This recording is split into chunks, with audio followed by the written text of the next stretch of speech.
இன்னைக்கு மேட்ச்ல சஞ்சு சாம்சனோட அந்த பிளாஸ்டிங் நாக் இந்தியாவை ஃபைனல்ல ஒரு இமாலய இலக்குக்கு கொண்டு போய் நிறுத்துச்சுன்னு சொல்லலாம். இந்த மேட்ச்ல என்னெல்லாம் ஆச்சுன்னு நான் உங்களுக்கு இந்த வீடியோவில் ஃபுல்லாக சொல்கிறேன். இது விக்கி டாக்ஸ்.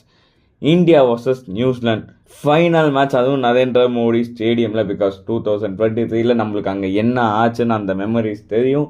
பட் நிறைய டாக்ஸ் அண்ட் கிரிட்டிக்ஸ் இருந்துச்சு. என்னன்னு பார்த்தீங்கன்னா, எந்த டீமுமே பேக் டு பேக் டைட்டிலை டிஃபெண்ட் பண்ணதில்லை. ஒரு ஹோஸ்ட் கண்ட்ரி என்றைக்குமே அந்த T20 வேர்ல்ட் கப்பை வின் பண்ணதில்லை. அப்படி இப்படி நிறைய டாக்ஸ். இன்னும் அபிஷேக் சர்மா ஃபார்மில் இல்லை. அதுன்னு இன்னைக்கு டாஸ் வின் பண்ண நியூசிலாந்து ஒரு தப்பான டிசிஷனை எடுத்தாங்கன்னா சொல்லலாம். பிகாஸ் ஒரு பவர் பேக்டான ஒரு இந்தியன் டீமுக்கு அவங்களுக்கு ஃபேவரட்டான பேட்டிங்கை கொடுத்து முடிச்ச அப்புறம் இந்தியன் டீம் உள்ளே வந்த சஞ்சு சாம்சன், அபிஷேக் சர்மா ரொம்ப நாளாக எங்கப்பா போன அப்படி இருந்த அபிஷேக் சர்மாவோட ஃபார்ம் இன்னைக்கு வந்தது. பிகாஸ் ரெண்டு பேரும் அந்த பக்கம் இந்த பக்கம் அடிதடியாக இந்தியன் டீமை ஒரு ஃப்ளையிங் ஸ்டார்ட்டுக்கு கொண்டு போய் கொடுத்தாங்க. அதுவும் வேற லெவல் மாதிரி போச்சு.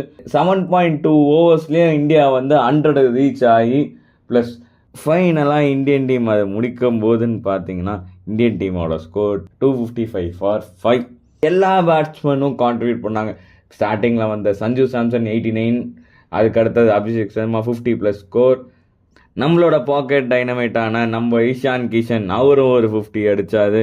உள்ளே வந்த நெக்ஸ்ட் ஹார்திக் பாண்டியா ஒரு 18 ரன்ஸ் கேமியோ.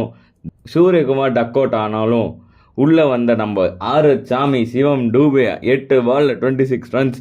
சூப்பராக அந்த லாஸ்ட் ஓவரில் 24 ரன்ஸ் கலெக்ட் பண்ணி இந்தியாவை ஒரு நல்ல டீசென்ட் டார்கெட் கொண்டு போய் கொடுத்தாரு. பட் உள்ளே வந்த நியூசிலாந்து பேட்டர்ஸ் எல்லாம் பார்த்தீங்கன்னா டிம் சைஃபர்ட் தவிர வேறு யாருமே நல்ல கான்ட்ரிபியூஷன் கொடுக்கல. டிம் சைஃபர்ட் மட்டும்தான் ஒரு பிரெண்டன் மெக்கலம் ஸ்டைலில் அந்த அப்ரோச் கொடுத்தாரு. எல்லா பாலும் அட்டாக் பண்ணி 52 ரன்ஸ் அண்ட் 26 பால்ஸ் நல்லா ஆடி கொடுத்துட்டு இருந்தார். பட் அவருக்கு சப்போர்ட் அந்த பக்கம் நம்மையில் தான் சொல்லணும். ஏன்னா அவர் கூட அந்த ஃபின்னாலன் சரி, ரவீந்திரா சரி எல்லாருமே ஒரு ஸ்மால் ஸ்கோருக்கு போயிட்டாங்க. பட் கேப்டன் மிச்சல் சாண்டன் ஒரு 43 ரன்ஸ் அடித்தாலும் அந்த இமாலய இலக்கை தொட முடியல.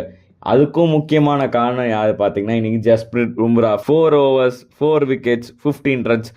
இதில் என்னன்னு பார்த்தீங்கன்னா, ஜஸ்பிரிட் பும்ராவுக்கு இன்னைக்கு தான் ஒரு 4 கிடச்சிருக்க T20 இன்டர்நேஷ்னல்ஸில், அதுவும் ஒரு பெரிய ஸ்டேஜில். ப்ளஸ் இந்த மேட்சோட பிளேயர் ஆஃப் த மேட்சும் ஜஸ்பிரிட் பும்ரா.